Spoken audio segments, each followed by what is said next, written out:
দর্শক আমন্ত্রণ যমুনার বিশেষ আয়োজন ডক্টর সলভ কল অনুষ্ঠানে আপনাদের স্বাস্থ্য বিষয়ক নানা প্রশ্ন আসে এসবের তাৎক্ষণিক সমাধান নিয়ে আমাদের এই আয়োজনে থাকছেন দেশ বরেণ্য আর আধুনিক চিকিৎসা বিজ্ঞানের দক্ষ চিকিৎসকরা। এই পর্যায়ে আজ আমাদের আলোচনার বিষয় শিশুর দীর্ঘমেয়াদী কাশি। আলোচনার জন্য আমাদের সঙ্গে অতিথি হিসেবে আছেন অধ্যাপক ডক্টর আবিদ হোসেন মোল্লা, বারডেম জেনারেল হাসপাতাল। আপনাদের সাথে পুরো আয়োজন জুড়ে আছে আমি ডক্টর আবু সাইদ শিমুল। দর্শক, আমাদের আজকের যিনি অতিথি অধ্যাপক আবিদ হোসেন মোল্লা, উনি ঢাকা মেডিকেল কলেজের শিশু বিভাগের দীর্ঘদিন ধরে বিভাগীয় প্রধানের দায়িত্ব পালন করেছেন এবং শিশুদের নিয়ে উনি দীর্ঘদিন ধরে শুধু যে গবেষণার সাথে জড়িত এবং স্বাস্থ্য বিষয়ক সচেতনতা তৈরির লক্ষ্যে বাংলা এবং ইংরেজি বিভিন্ন ধরনের গ্রন্থ লিখেছেন। ওনাকে পেয়ে আমরা সত্যি আপ্লুত। স্যার, মূল্যবান সময় দেওয়ার জন্য আপনাকে প্রথমে ধন্যবাদ জানাচ্ছি। স্যার, এই সময় আসলে দীর্ঘমেয়াদী কাশি আমি বলবো একটা গুরুত্বপূর্ণ বিষয়টা, বিশেষ করে মা বাবাদের জন্য তো বটেই, আবার অনেক সময় তরুণ চিকিৎসকদের কাছেও বিষয়টা অনেক ক্ষেত্রে বিভ্রান্তির তৈরি করে থাকে। দীর্ঘমেয়াদী কাশি বলতে আসলে আমরা কি বুঝি? Thank you. এটা আসলে সময়ের দাবি এখন। মানে কাশি নাই এরকম রোগী এখন পাওয়া খুব ডিফিকাল্ট, বিশেষ করে বাচ্চারা তো সাফার করি। তো দীর্ঘমেয়াদী কাশি মানে হলো যে কাশি আসলে দুই রকম হয়। একটা হলো অ্যাকিউট, হঠাৎ করে কাশি ভালো আছে, হঠাৎ করে কাশি শুরু করলো। আর দীর্ঘমেয়াদী কাশি যখন এই কাশিটা 8 সপ্তাহের বেশি প্রলং হচ্ছে, লম্বা সময় ধরে কাশি হচ্ছে। তো এইগুলো নিয়ে বিভিন্ন দেশে বিভিন্ন রকম ডিউরেশন আছে, তবে স্ট্যান্ডার্ডাইজড যে ডেফিনেশনটা সেটা হলো যে কাশিটা প্রায় 2 মাস বা তার অধিক সময় ধরে বাচ্চাদেরকে কষ্ট দিচ্ছে, সেটাকে দীর্ঘমেয়াদী কাশি বলা হয়। এটার মানে কারণ কি কেউ হতে পারে বলে মনে করেন? এই দীর্ঘমেয়াদী কাশির কারণ অনেক রকম আছে। আমাদের দেশের প্রেক্ষাপটে আমরা বলবো যে আমাদের যে হাইলি পপুলাস কান্ট্রি, এখানে একটা যে কোনো ধরনের viral upper respiratory tract infection, এবং এটা কি শুধু স্বল্প মেয়াদের জন্য হয় না, এটা কিন্তু দীর্ঘমেয়াদী হতে পারে। এবং যারা এই কাশিতে আক্রান্ত হয়, যাদের একটু অন্য অ্যালার্জিক প্রবলেমস আছে, বিশেষ করে যারা ব্রেস্ট ফিড করেন নাই কিংবা অন্য অ্যালার্জিক প্রবলেমস আছে, তাদের ভিতরে কিন্তু এই ভাইরাসের যে একবার যে পরিবর্তনটা এখানে আসে, সেই পরিবর্তনটার মাধ্যমে কিন্তু কাশি হয়। তবে শুরুতে একটা কথা আমার বলে দেওয়া দরকার, কাশি কিন্তু আমাদের শরীরের জন্য খুব বেনিফিশিয়াল। এই যে আপনি বলছিলেন যে কাশি সবসময় যে আসলে অপকারী তা না, কিছু কিছু ক্ষেত্রে আসলে উপকারী, আসলে এইটা যদি একটু আমাদের দেখা আমরা প্রতি মিনিটে আমরা অ্যাডাল্ট যারা আছে 24-25 বার করে শ্বাস নেই। তা প্রত্যেকবার নিঃশ্বাস নেওয়ার সময় আমরা যে বাতাস নিচ্ছি, এই বাতাসের ভিতরে অসংখ্য ডার্ট আছে, অনেক সংখ্য ময়লা আছে, ধুলাবালি আছে, অনেক রকম জিনিস থাকে। তাহলে এটা কিন্তু আমাদের নাকের ভিতর দিয়ে প্রবেশ করছে। তাহলে এই যে ডার্টগুলো শরীরে যাওয়া কোনোভাবে আমাদের কাম্য নয়। তাহলে এটা যদি আমরা প্রাথমিক অবস্থায় লাংস পর্যন্ত পৌঁছানোর আগেই যদি আমরা বের করে দিতে পারি তাহলে তো ভালো। তাহলে এই বের করার জন্য স্বাভাবিক প্রক্রিয়ায় আমাদের শরীরের ভিতরে দুটো সিস্টেম রয়েছে। একটা হলো হাসি দেওয়া। হাসি দিলে কিন্তু নাকের ভিতরে সমস্ত ময়লা যেগুলো আছে বাতাস যাচ্ছে, কিন্তু তার সাথে বাহিত যে ডার্টগুলো ছিল, ময়লাগুলো ছিল, সেগুলো কিন্তু হাসির সাথে বেরিয়ে গেল। মনে করেন এই পথটা ক্রস করে আরও কিছু কিছু ময়লা আর একটু নিচের দিকে চলে গেল। তো সেইখানে আমাদের যে এয়ারওয়ে আছে, শ্বাসনালী আছে, শ্বাসনালী যার ভিতরে বাতাস প্রবাহ করে, এই বাতাস এই শ্বাসনালীর মধ্যে সৃষ্টিকর্তা মানে অসম্ভব সুন্দর একটা সিস্টেম তৈরি করে দিয়েছেন, যেটার মধ্যে যে কোষগুলো আছে, লাইনিং কোষ, তার গায়ে অনেক রকম সিলিয়া থাকে। সিলিয়া মানে অনেকটা ঝাড়ুর মতো, এরকম সারাক্ষণ সে সুইপ করছে। এইখানে যদি কোনো ময়লা পৌঁছে যায়, সে তাৎক্ষণিকভাবে ওটাকে বের করার জন্য কাশি শুরু করবে। তাহলে হাসি এবং কাশি এই দুটো আমাদের শরীরের জন্য কিন্তু বলতে পারি যে ডিফেন্স মেকানিজম, ডিফেন্স মেকানিজম, যাতে করে এই ময়লাগুলো একদম লাংসের অভ্যন্তরে যেখানে গ্যাস এক্সচেঞ্জ হয় সেখানে পৌঁছাতে না পারে, কারণ ওখানে পৌঁছলে অনেক সমস্যা। তো এর বাইরে যদি দেখা যায় যে না, এগুলো তো আছেই, কিন্তু কাশি যদি এখন এমনভাবে তীব্রভাবে হচ্ছে যে তার দৈনন্দিন জীবনযাপন, তার রাত্রির ঘুম ইত্যাদি নষ্ট হচ্ছে, তাহলে সুতরাং এটা কিন্তু আমাদের একটা চিন্তার বিষয়। কেন হচ্ছে? প্রোটেকশন তো একটা লিমিট পর্যন্ত আমরা করতে পারি, কিন্তু তার বাইরে যদি যাই তাহলে আমাদের নিশ্চয়ই কারণ আছে। এই কারণগুলো যদি আমরা বিশ্লেষণ করি তাহলে আমার মনে হয় যে কাশির ম্যানেজমেন্টটা সহজ হয়। তো প্রথম কথা হলো, আমি একটা কথা বলি যে আসলে আমাদের দেশে প্রায় 35 রকম কাশির ওষুধ আছে।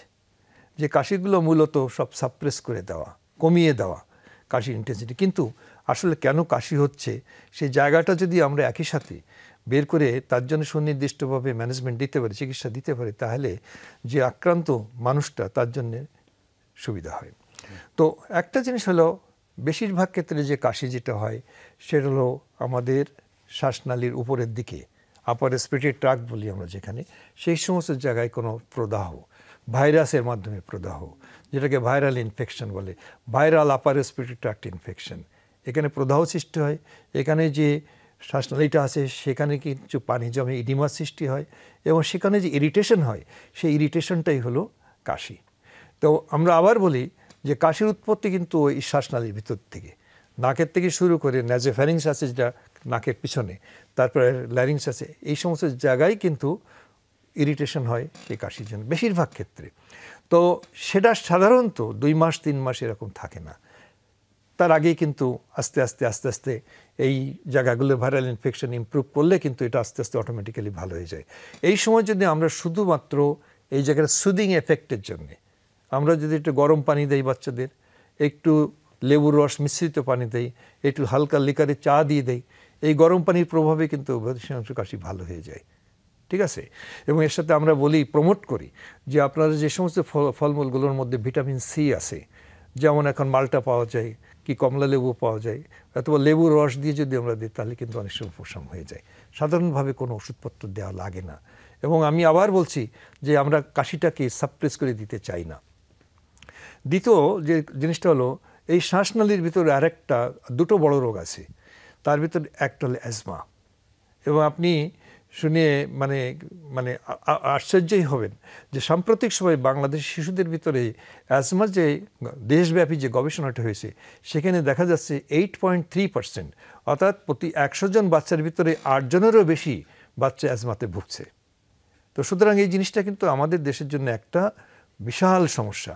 এই অ্যাজমার যে কাশিটা মূলত এইটা কিন্তু দীর্ঘমেয়াদী একটা কাশি। এই যে অ্যাজমার কাশি, আবার অনেক ক্ষেত্রে দেখা যাচ্ছে নিউমোনিয়া তো কাশি। অ্যাজমার আসলে লক্ষণগুলো কি, বা অ্যাজমা বা হাঁপানি, সেই লক্ষণগুলো নিয়ে আমরা আলাপ করব। আমরা আলাপ করছিলাম যে অ্যাজমা বা হাঁপানি, বলছিলেন যে হাঁপানির লক্ষণগুলো আসলে কি? হাঁপানির আসলে লক্ষণগুলো হলো কাশি।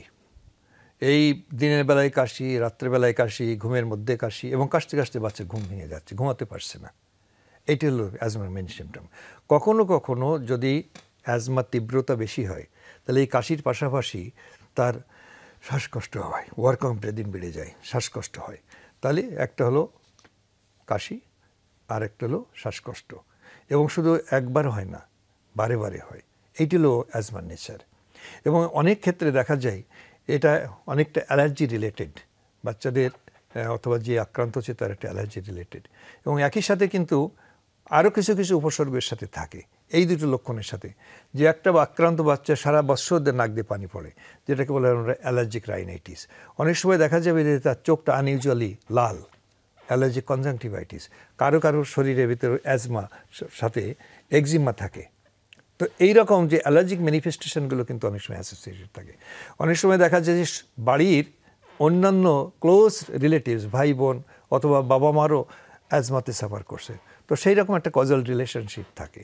তাহলে সামগ্রিকভাবে এই ধরনের এই যে সার্কেলটা, অনেক সময় দেখা যায় ছোটো ছোটো বাচ্চাদের এই অ্যালার্জিক রাইনাইটিসের পাশাপাশি নাকের পিছনে একটা মাংস বাড়ে, যেটাকে বলা হয় অ্যাডিনয়েড। তাহলে এই সম্পূর্ণটা হলো অ্যাজমা মার্স, অ্যালার্জিক মার্স বলে এটাকে। অ্যাডিনয়েড হয়েছে, অ্যালার্জিক রাইনাইটিস হয়েছে, তারপরে হলো অ্যাজমা হয়েছে, অ্যালার্জিক মার্স।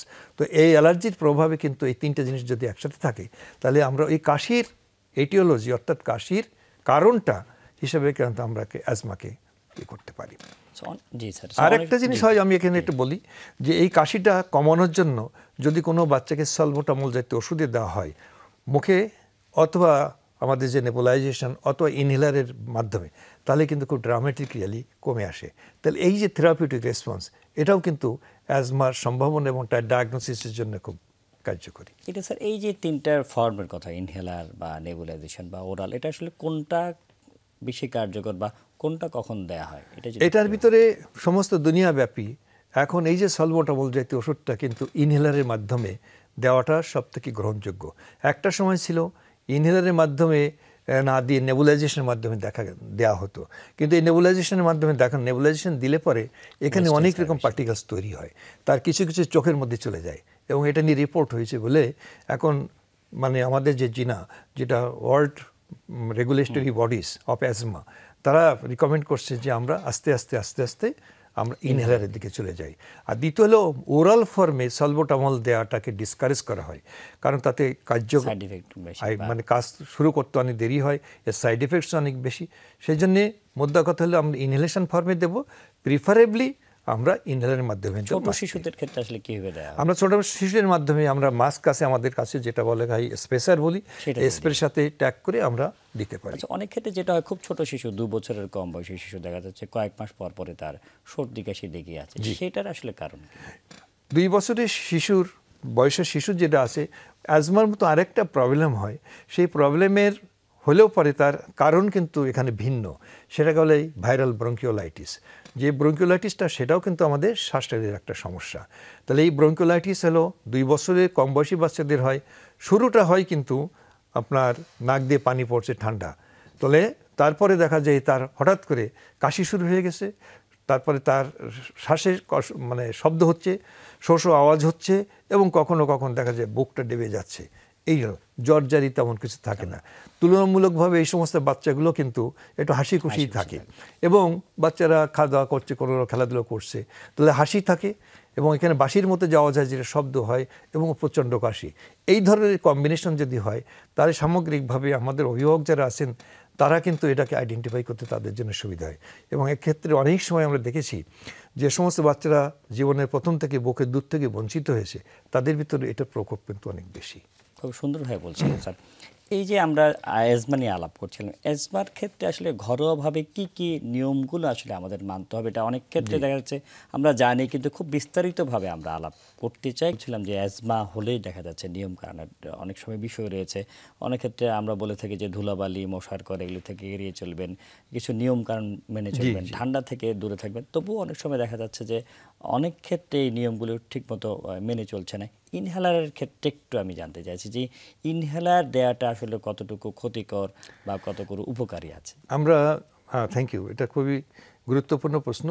তবে যদি আমরা অ্যাজমার যে সিমটমস, কাশি এবং শ্বাসকষ্টকে যদি কন্ট্রোলে নিয়ে আসতেই হয়, তাহলে কিন্তু অ্যাজমার জন্য দীর্ঘমেয়াদী ইনহেলার ব্যবহার করার জন্য রিকমেন্ডেশন, সুতরাং সেটা ব্যবহার করতেই হবে।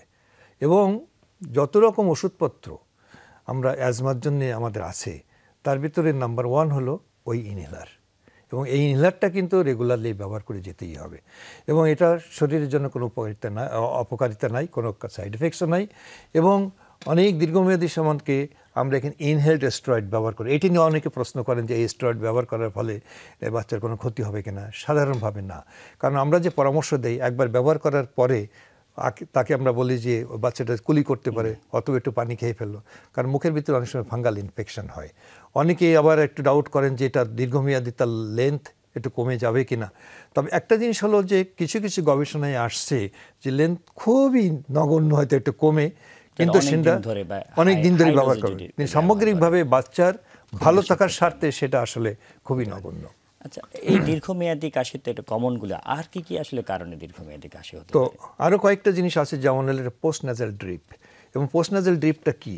আমরা একটু আগে বলছেন অ্যালার্জিক রাইনাইটিস, অর্থাৎ নাকের ভিতরে প্রদাহ হলে নাক দিকে অনবরত পানি পড়ে। কখন পানি পড়ে? সামনের দিকে, আমরা যখন এরকম বসে আছি কি খাড়া হয়ে আছি। কিন্তু যেই বাচ্চাটা এই অবস্থায় চিত হয়ে শুয়ে থাকে, তাহলে তার পানিটা কিন্তু গড়িয়ে গড়িয়ে সামনের ছিদ্র দিয়ে না পড়ে নাকের পিছনের ছিদ্রতে কোথায় যায়? গলার মধ্যে পড়ে। এই যে গলার মধ্যে আসে, তখন ওখানে ইরিটেশন হয়, কাশি শুরু হয়ে যায়। এটি হলো অ্যালার্জিক ড্রিপ। তাহলে এগুলো চিকিৎসা কিন্তু ওই যে যখন বেশি দেখা যাবে যে অনেক নাক দিয়ে পানি আসছে, অল্প 3 দিন 5 দিনের অ্যান্টিহিস্টামিন, এখানে কিন্তু কোনো অ্যান্টিবায়োটিকের কিন্তু কোনো রোল নাই, যেটা আমরা দেখি যথেচ্ছভাবে ব্যবহার করা হয়, এটা করার কোনো দরকার নেই। অ্যান্টিহিস্টামিন যদি আমরা 5 থেকে 7 দিন দিয়ে দেই, দেখা যাবে এটা হয়। কখনো কখনো এই অ্যালার্জিক রাইনাইটিসের অ্যান্টিহিস্টামিনসের ব্যবহারটা মন্টেলুকাস জাতীয় ওষুধপত্র অনেক লম্বা সময় ধরে দেওয়া হয়, এটা কন্ট্রোল করার জন্য। তাহলে গেল একটা। দ্বিতীয় হলো, আমাদের দেশে কিন্তু টিউবারকুলোসিস ইজ অ্যানাদার প্রবলেম, যক্ষ্মা, এবং বাচ্চাদের যক্ষ্মা। আমাদের ভ্যাকসিন দেওয়া হচ্ছে, তারপরেও কিন্তু এই দেশের যক্ষ্মার হার এখনও কিন্তু আমরা মানে আন্তর্জাতিক পর্যায়ে সেই স্ট্যান্ডার্ডে পৌঁছাতে পারি নাই। তো সুতরাং যক্ষার কথাটা আমাদের মনে নিয়ে আসতেই হবে, এবং যক্ষার যেহেতু প্রদাহটা লাংসে ফুসফুসে, সুতরাং সে আর একটা যেহেতু দীর্ঘমেয়াদী ওষুধ, তার দীর্ঘমেয়াদী ম্যানিফেস্টেশন কি manifestation, Kashi is the manifestation. এই গেল দুইটা জিনিস। 3 নম্বর হলো অনেক ছোট ছোট বাচ্চা যারা খাওয়ার সময় তারা একটু বেশি খেয়ে ফেললো, কেউ অনেকের সময় এই খাদ্যনালী এবং পাকস্থলীর যে সংযোগস্থল সেইখানকার জায়গাটা নাজুক থাকে, তাহলে যখন সে দুধ টুধ খায় একদম স্টোমাকে চলে যায়, তাকে যে খাইয়ে শুয়ে দেওয়া হয় তখন সেই নাজুক যে জায়গাটা আছে আমি বলছিলাম ওখান থেকে গড়িয়ে গড়িয়ে গড়িয়ে সেই পাকস্থলীতে যাওয়া সেই দুধ কিন্তু আবার ফিরে আসে, মুখের মধ্যে চলে আসে, এবং সেই দুধের কিছু কণা যদি শ্বাসনালীর মধ্যে ঢুকে যায় অথবা শ্বাসনালীর কাছাকাছি যায় তখন কিন্তু কাশি শুরু হয়ে যায়, যেটাকে বলে জিআরডি, গ্যাস্ট্রোএসোফেজিয়াল রিফ্লাক্স ডিজিজ। এটাও কিন্তু কাশি, দীর্ঘমেয়াদী কাশির আর একটা কারণ। আর একটা জিনিস আমি অত্যন্ত গুরুত্বের সাথে বিবেচনা করি, বিকজ এই জিনিসটা কিন্তু তাৎক্ষণিকভাবে একটা বাচ্চার মৃত্যুর কারণ হতে পারে, যেটা ফরেন বডি অ্যাসপিরেশন। আমাদের ছোটো ছোটো বাচ্চারা অনেক ছোটো ছোটো খেলনা নিয়ে খেলাধুলো করে, অনেক সময় ভুলবশত মুখের মধ্যে দেয়, মুখের থেকে সেই ফরেন বডিটা যদি স্লিপ করে শ্বাসনালীর ভিতরে ঢুকে যায় তাৎক্ষণিক মৃত্যু হয়ে যেতে পারে। কিন্তু শ্বাসনালীটা যদি বন্ধ না করে, ছোট কিছু একটা আছে, কোনো একটা শ্বাসনালীর ভিতরে তো অনেক শাখা প্রশাখা আছে, কোনো একটা শাখা প্রশাখা যে আটকে গেল, এই যে আটকে গেল সেখানে ঘন ঘন প্রদাহ হচ্ছে, সেখানে ইরিটেশন হচ্ছে, এবং তার প্রভাবে কিন্তু কাশি হচ্ছে। সুতরাং দীর্ঘমেয়াদী কাশি কিন্তু সেটাও আর একটা কারণ। আর একটা জিনিস যে না বললেই নয়, সেটা হলো যে অনেক বাচ্চারা খুব স্ট্রেসের মধ্যে থাকে, স্কুলে লেখাপড়া, বাড়ির লেখাপড়া, গানের মাস্টার, মৌলভী সাহেব, লেখাপড়া, প্রাইভেট, এগুলো করতে করতে অনেক সময় বাচ্চাদের খুব পেরেশানির মধ্যে চলে আসে। এই পেরেশানিযুক্ত শিশুরাও কিন্তু তাদের একটা এক্সপ্রেশন হয় হ্যাবিট কাফ, যেটাকে বলে আমরা বলি হ্যাবিট কাফ বলি, হ্যাঁ। তো এটাও কিন্তু অনেক সময় কোনো কারণ খুঁজে খুঁজে পাওয়া যায় না, শেষ পর্যন্ত দেখা যায় যে এই সমস্ত জিনিসের সে কাশি, সেটা হলো তার সাইকোলজিক্যাল স্ট্রেস থেকে।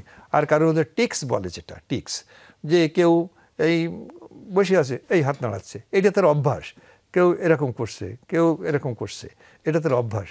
আবার সেই হ্যাবিট কাফের মধ্যে কিন্তু এটাও একটা আছে। তো সুতরাং সামগ্রিকভাবে দীর্ঘমেয়াদী এই কাশির মধ্যে আমরা যে সামারি করি, তার মধ্যে একটা বলছিলাম যে ভাইরাল আপার রেসপিরেটরি ইনফেকশন, তারপরে আমরা বলছিলাম পোস্ট নাজাল ড্রিপ, আমরা অ্যাজমার কথা বলেছি, আমরা টিউবারকুলোসিসের কথা বলেছি, জিআরডি এর কথা বলেছি, তার ফরেন বডি অ্যাসপিরেশনের কথা বলেছি, এবং ফাইনালি হ্যাবিট কাফ। এই 8টা জিনিস আমাদের কাশির, যখন দীর্ঘমেয়াদী কাশির প্রশ্ন আসবে আমাদের মাথায় রাখতে হবে। এবং আমি একটা কথা বলি যে সরাসরি কোনো কাশির ওষুধ না যাওয়ার দিয়ে এই কারণগুলো কোনটা আছে কারণের দিকে আমাদের চেষ্টা করতে, তাহলে সবাই উপকৃত হবে। আমরা অনেক উপকৃত হলাম আপনার এই কথার মধ্য দিয়ে। যেই কথাটা দিয়ে আমরা শেষ করতে চাই, অর্থাৎ কাশি কমানোর বা সাপ্রেস করার ওষুধ না দিয়ে যদি আমরা কারণের চিকিৎসা করতে পারি তাহলে কিন্তু শিশুর কাশি থেকে নিরাময় সম্ভব। আমাদের শিশুরা সুস্থ থাকুক, আমরা সুস্থ থাকি, কেমন আজকের মধ্যে বিদায় নিচ্ছি। আল্লাহ হাফেজ।